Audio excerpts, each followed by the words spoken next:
From filmmaker Jean-Pierre Jeunet comes the fourth entry of the infamous Alien franchise, and very much an unexpected sequel after the seemingly very final ending of Alien 3. Once again starring franchise lead Sigourney Weaver as heroine Ellen Ripley, well, sort of Ellen Ripley, and a very 90s supporting cast to boot. The film takes place exclusively on a spaceship, for the first time in the franchise since the 1979 original. But does the movie work? How does it compare to the first three films? And does it undo everything that was concluded by the end of Alien 3? Let's find out by taking a look at Alien Resurrection.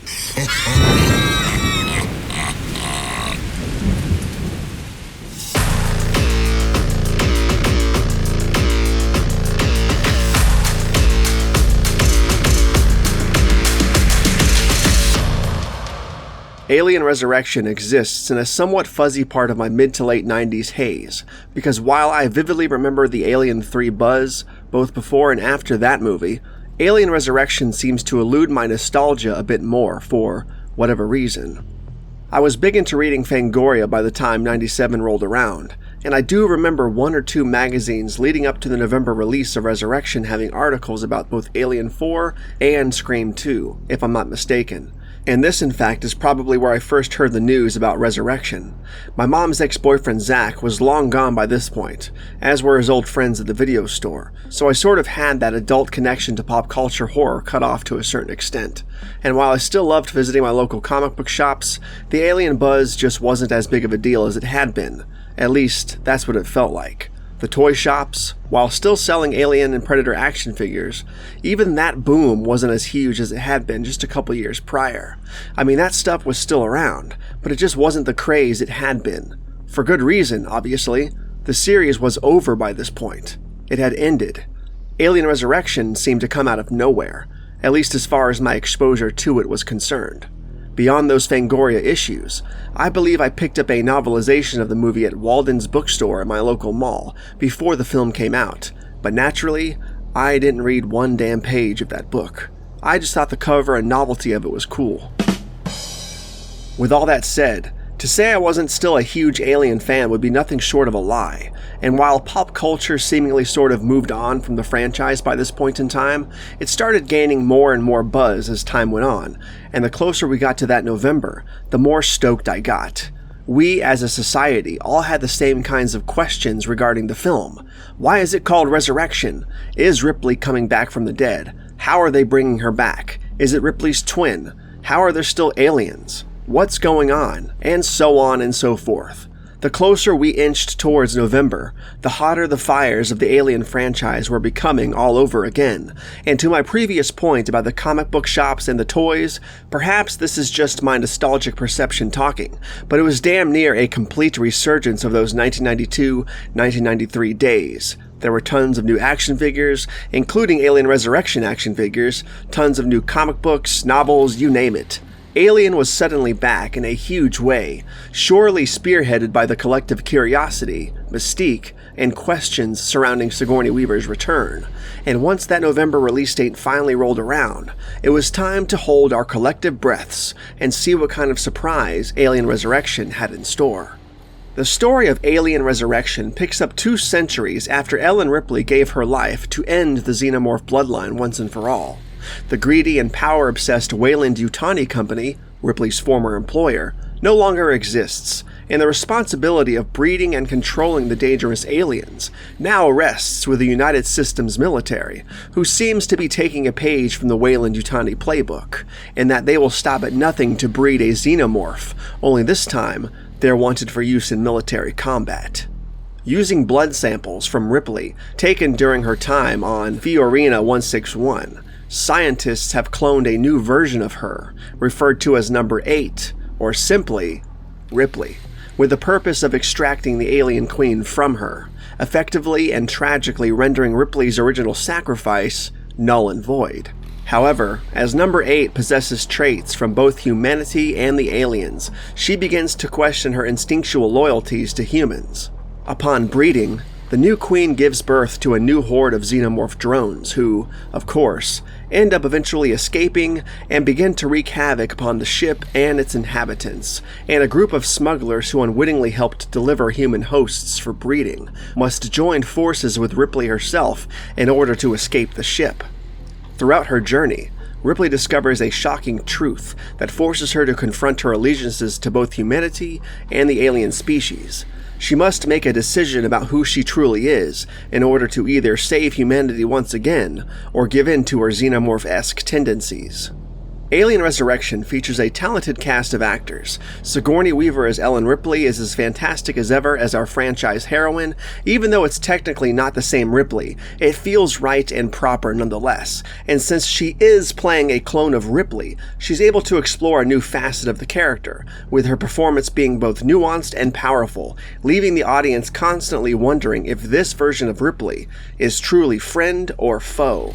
The film also features a talented ensemble cast that comprises its primary and supporting characters, consisting of Winona Ryder as Call, Ron Perlman as Ron Joner, Dominique Pinion as Dom Vries, Michael Wincott as Frank Elgin, Kim Flowers as Sabrina Hillard, Dan Hedaya as General Martin Perez, J.E. Freeman as Dr. Mason Wren, Gary Dordain as Gary Christie, Brad Dourif as Dr. Jonathan Gateman, and Raymond Cruz as Vincent DiStefano. As you can see, the cast of Alien Resurrection is talented, varied, and as mid to late 90s as they come, with each actor bringing their own unique energy and perspective to the film, while at the same time truly capturing that weird zeitgeist of that weirdly awesome mid to late 90s era. After other directors were considered, director Jean-Pierre Jeunet was eventually offered the job. Armed with a $70 million budget, Jeunet hired French special effects supervisor, Pitoff, and cinematographer Darius Condi.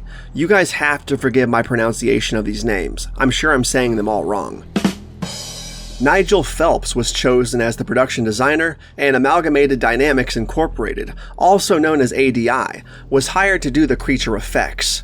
ADI, helmed by founders Tom Woodruff Jr. and Alec Gillis, who worked with Stan Winston on the creature effects on Aliens, as well as leading the creature effects themselves on Alien 3, were well seasoned in their experience with the xenomorph design. ADI used the film's script as a basis for the designs and modifications of the alien creatures, incorporating pointed tails for swimming, making their head domes and chins more pointed, and utilizing camera angles and shot durations to create a more vicious appearance. Once the director approved of their designs, ADI began creating small sculptures, sketches, paintings, and life-size models. While working on the human-alien hybrid creature, Jeunet asked ADI to lean towards a design that was more human than alien. However, an early concept of replicating Sigourney Weaver's features was abandoned as it was deemed too similar to the creature Syl from the movie Species. The hybrid was given eyes and a nose to allow for more expressions and emotion, creating more depth as a character rather than just a killing machine. Jeunet was insistent on the hybrid having genitalia resembling a mix of male and female sexes, but 20th Century Fox was uncomfortable with this idea.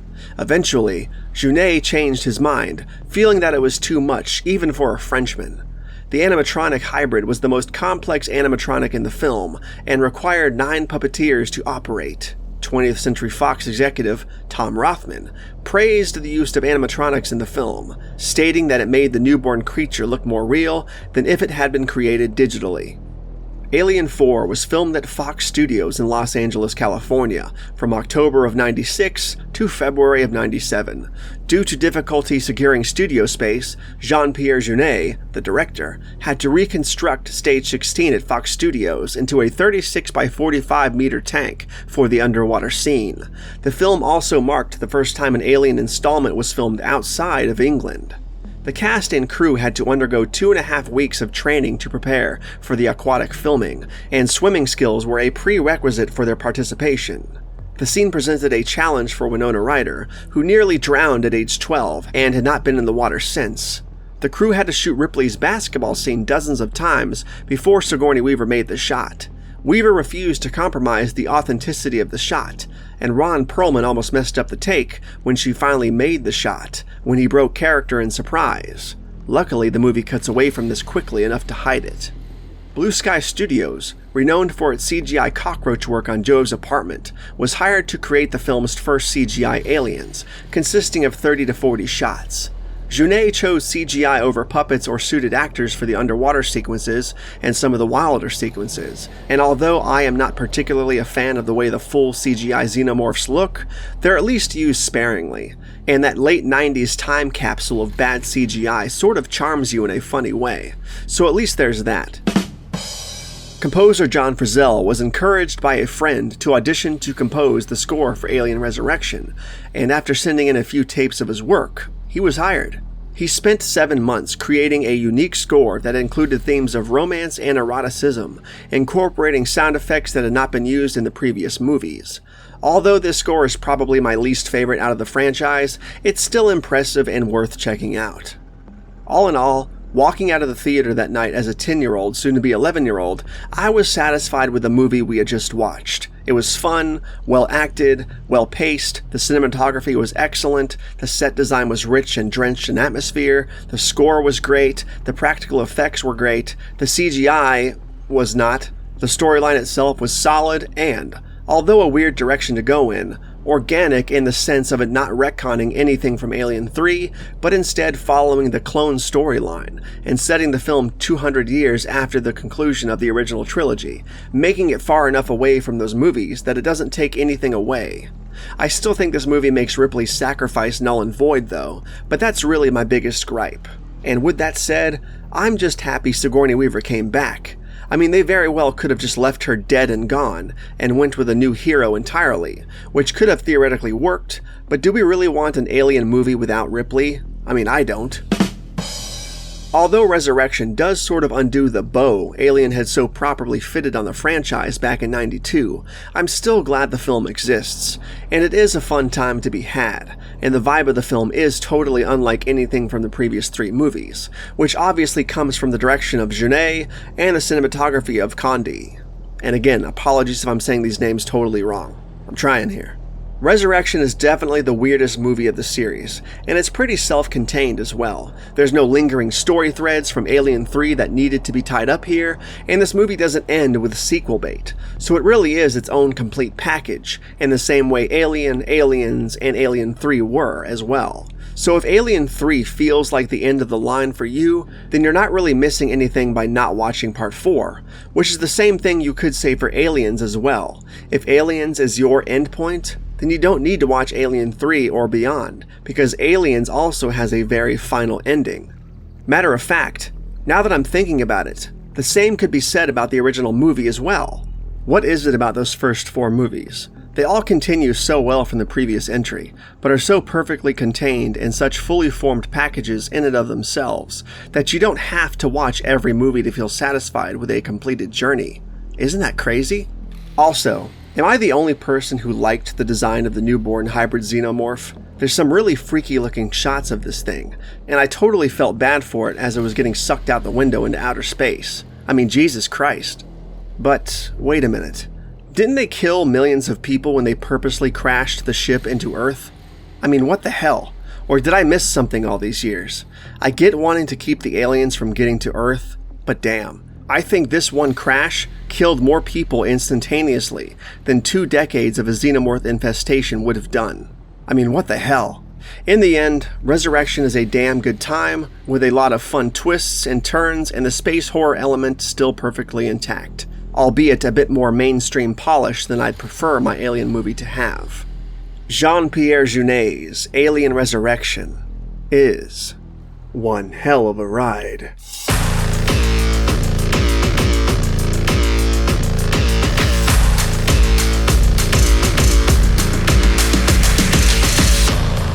Also, side note, Jean-Pierre Jeunet directed a movie called The City of Lost Children, and if you've never seen it, I highly, highly, highly recommend it.